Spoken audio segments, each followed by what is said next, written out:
The last 72 hours has been interesting to say the least. The departure of Peter Obi and Rabi Musa Kwankwaso from the ADC and the subsequent ripple effect it has had on the conversation about who comes out winner or loser in the elections that is going to take place next year. Where do you stand on what has happened and the impact it is going to have on the choices before Nigerians next year? As to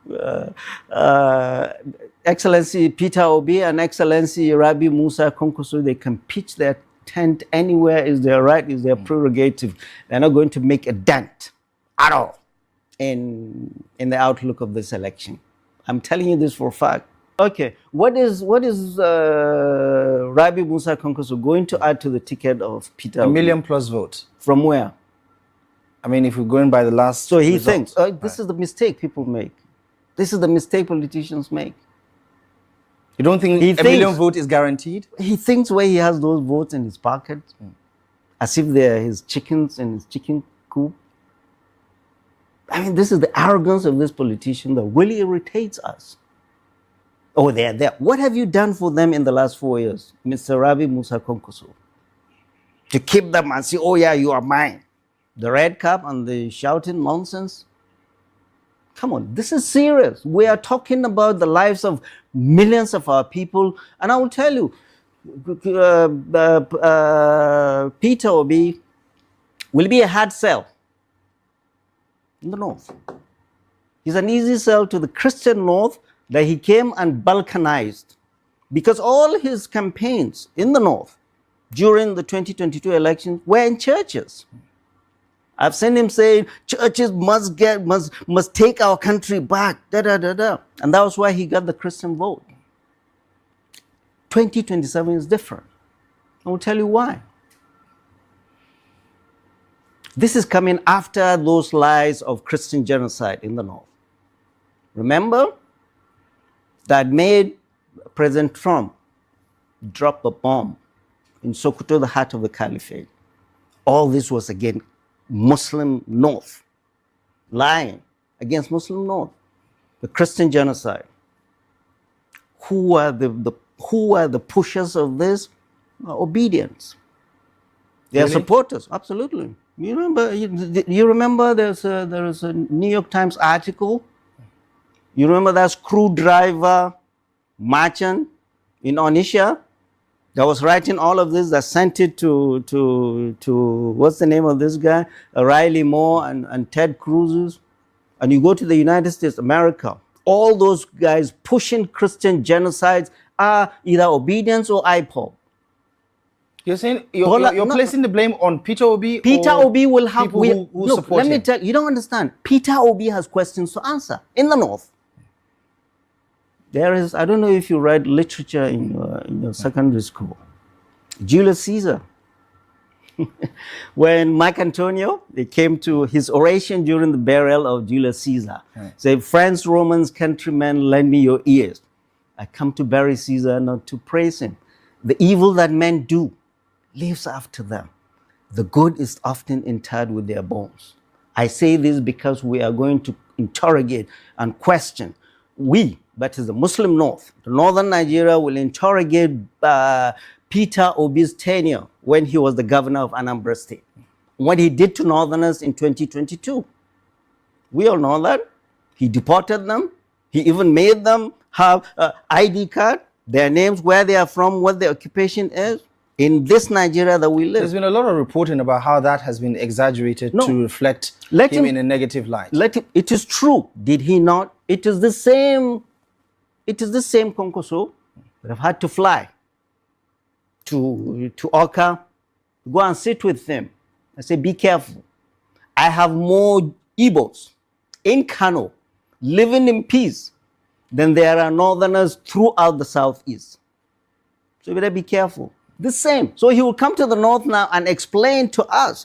And that is why Kwankwaso is the vehicle to sell him to the North.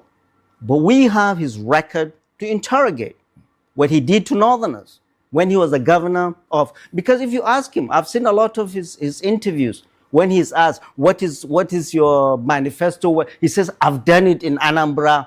I've done it in Anambra. I've done this. I've done this. So, Governor Peter Obi, yeah, we've seen what you've done in Anambra State when you are governor, vis-a-vis how you treated us, people, our people in the north. But he has also spoken admirably about the North's comparative advantage and how he said, listen, the secret to unlocking Nigeria's true economic potential lies in the North, especially in agriculture. How he talked about this could be the basis for an economic revival that could unlock jobs, that could fight poverty and address the security concern. If you have to just focus on looking forward, because yes, the past is the past and there are some checkered past that most of our politicians have to deal with. If you have to focus on his ideas for the North, for instance, does he get your vote? Unbelievable. I'm older than Peter Obi. I was born in 1960, he was born in 1961. I've seen the world more than he's seen. He's done his governance, he's a businessman.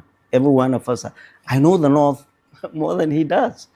He cannot come and tell me about the North. And this is the biggest problem. In the North, he does not understand what ails us. He doesn't, at all. 24 were killed, front page, Daily Trust. 24 were killed in Jikamshi, where I'm from. Does he know anything? The biggest thing that ails us in the North is insecurity. What does he know about insecurity in the North? How is he going to take care of the problems of insecurity in Jikamshi, Sayaya, Matazu, Maradu, Ngoshi? I've seen him come and give you all those bogus numbers. In Bangladesh, this, in Malaysia, this, mean nothing, absolutely nothing, absolutely nothing to our people. Nothing. You have to, I've seen him a lot. Oh yeah, in Bangladesh, they do this, in Malaysia, we don't care. Our problem is what is happening in Katsina, Maradun, Sokoto, Kebbi, the Lakurawas, the Mahmudawas, the Boko Haram, the ISWAP. You are giving us numbers. This happening in Bangladesh. So Peter Obi does not know what ails us in the North. He doesn't. Probably that's why he brought Rabi Musa Kwankwaso. You will never see Is that Rabi going to do Musa. the trick? It won't. You will never see Rabi Musa Kwankwaso talking about anything but himself. Never. Go look at You have all to admit, he is a popular politician. What? Where? I mean, by all standards of A popularity. popularity where? Not in Katsina, next door to Kano. Even in Kano, his votes are going to be cannibalized this time around. Because he is going to be the one carrying the burden to sell Peter Obi to the Muslim North.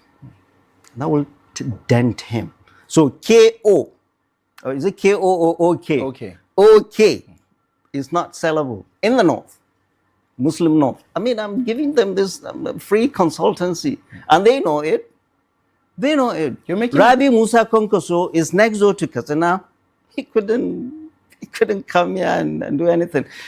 You're making it sound, Prof, correct me if I'm wrong. No, this is true. Sound like Rabi Musa Kwankwaso is a lightweight. He's not a lightweight. I think he would be diminished by his association with Peter Obi. I'm telling you. I don't see him going to Katsina, going to Kano, going to Sokoto. You don't think they complement wherever. each other? No, they don't. Really don't. Well, this is the problem. They are businessmen. They are traders. They are looking at numbers. Oh, I got 8 million the last time. Oh, this time you got this. So if we add them together, as if the Nigeria of 2022 is the same as Nigeria of 2027, the North has been ravaged by Bola Ahmed Tinubu, and we're not in any good mood for any shenanigan, political shenanigans, selfishness that we see in these politicians. Right. What about the rest of the country, Prof? I mean, you've focused and zoomed in on the North, but what about the rest of the country and the overriding sentiment that politicians should be respected? That even if you're not for Tinubu, you have to be for somebody who is from the southern part of the country, because by 2031, the expectation is that power will then shift to the North. Isn't that an important part of the conversation? That's nonsense. And you know that. Nigeria is a constitutional democracy. We know that. All this rotation nonsense that people are banding around. Give me the Constitution. Give me the Constitution. Isn't that what we are? This is where our Constitution is. The North cannot and will not, and we will fight against the North being made just a farm for votes. For people just to come and harvest their vote because they say, oh, I'm this, oh, I'm Igbo, oh, I'm Yoruba, oh, I'm this. How do you see this coalition surviving this big hemorrhage that was caused by Peter Obi and Rabi Musa Kwankwaso? You are just pushing me today. I like to believe that we're having a very serious conversation about what comes next. No, you see, you are worried more than I am. I know a thing or two about hemorrhage. I'm a doctor. There is no hemorrhage in this world that you cannot stop with this. People are making big noise out of the Rabi Musa Kwankwaso. I will tell you, cannot deliver Kano for Peter Obi. If you want to bet, I'm not a betting man. If you want to bet your salary and my pension, let's see. He cannot deliver. I don't have a stake in who wins. No. What I'm saying is a bet. It's a betting thing. You know, your salary and allowances and but you're you're 1,000% sure that Rabi Musa Kwankwaso cannot deliver Kano in 2027. Rabi Musa Kwankwaso cannot deliver Kano in 2027. I want him, I want Peter Obi to hear that. I want the people of Kano to hear that. And we will make sure about that.